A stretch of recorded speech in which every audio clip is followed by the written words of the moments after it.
জয় ঠাকুর।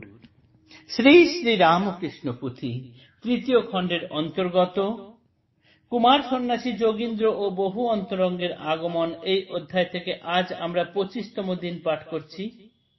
পর্ব 466, পৃষ্ঠা সংখ্যা 302, পুঁথির পৃষ্ঠা 302।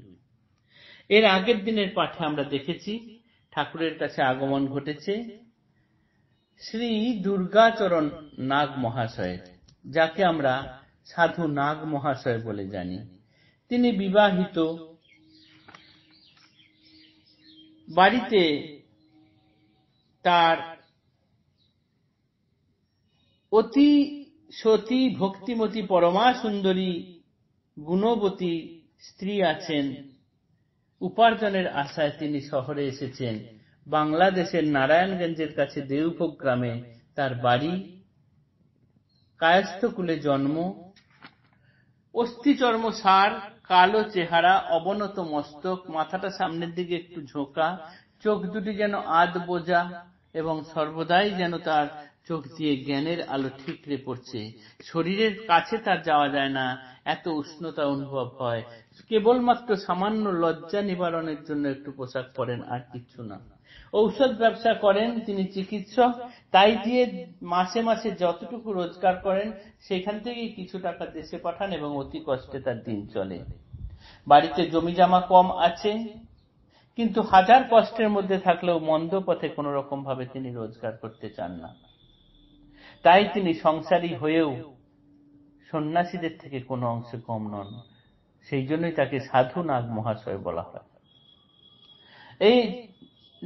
আমরা এইটুকু গত দিনে পাঠ করেছি।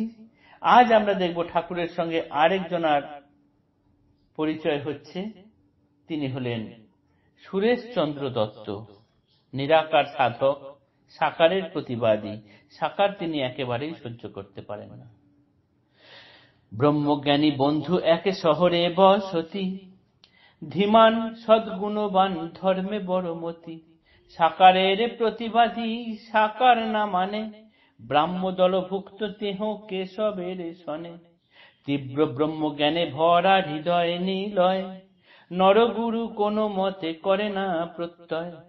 এক ব্রহ্ম বিশ্বগুরু তাহার জ্ঞান, শ্রী সুরেশচন্দ্র দত্ত মহাত্মার নাম। এই যে মহাত্মা, যার এখন ঠাকুরের সঙ্গে পরিচয় হবে, তিনি নিরাকারের সাধক। সাকার মোটেই সহ্য করতে পারেন না, সাকার মানেন না। তিনি ব্রাহ্মদলভুক্ত, কেশবের সঙ্গেই তার ওঠা বসা। তীব্রভাবে তিনি ব্রহ্মজ্ঞান নিয়ে চর্চা করে থাকেন। নরগুরু বলে কোনো কিছু মানেন না। এক ব্রহ্ম বিশ্বগুরু তাই তিনি মনে করেন। তিনি আজ পর্যন্ত ঠাকুরকে দেখেননি। ঠাকুরের কথা শুনেছেন বটে, তার সঙ্গে এখনো সাক্ষাৎ হয়নি। আজি তক সুরেশেরে নহে দর্শন, মধুর মূরতি মোর প্রভুর কেমন। ঠাকুরের যে মধুর মূর্তি, ঠাকুরকে দেখতে কত সুন্দর, সুরেশচন্দ্রের সে সৌভাগ্য এখনো পর্যন্ত হয়নি। নাম লীলাস্থান মাত্র কানে আছে শোনা, এইবারে দেখিবারে হইল বাসনা। তার নাম ঠাকুর পরমহংস শ্রী শ্রী রামকৃষ্ণ দেব এইটুকু শুনেছেন। তার লীলাস্থান দক্ষিণেশ্বরের কালীবাড়ি, এটাও শুনেছেন, এতটুকুই। কিন্তু তার সাথে দেখা হয়নি। এইবার তার সঙ্গে দেখা করার বাসনা মনে জেগে উঠল।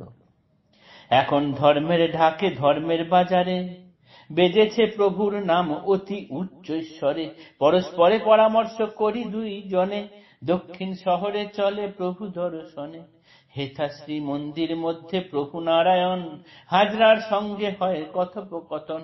এমন সময় ভক্ত বড় উপনীত, দেখিয়া অন্তরে প্রভু অতি আনন্দিত। সমাদরে বসাইয়া নিচেরও আসনে, পরিচয় জিজ্ঞাসা করেন দুইজনে। প্রথম দর্শনে মন এই তক কথা, পশ্চাতে পাইবে যত অপরবারতা। ঠাকুর তখন তার নিজের ঘরে হাজরার সঙ্গে কথা বলছিলেন। সেই সময় এই সুরেশচন্দ্র কেশবকে নিয়ে সঙ্গে এলেন। ঠাকুর তখন এনাদের দুজনার পরিচয় জিজ্ঞাসা করলেন, নিচে বসতে দিলেন। প্রথম দর্শনের দিন এতটুকুই কথা হলো, এরপরে আর কি কি কথা হলো বা বাকি পরিচয় সমস্ত কিছুই পুঁথির অন্য জায়গায় পাওয়া যাবে। আজকের পাঠ এতটুকুই থাকলো, বাকি অংশ পরের দিন পাঠ করা হবে। জয় ঠাকুর, নমস্কার।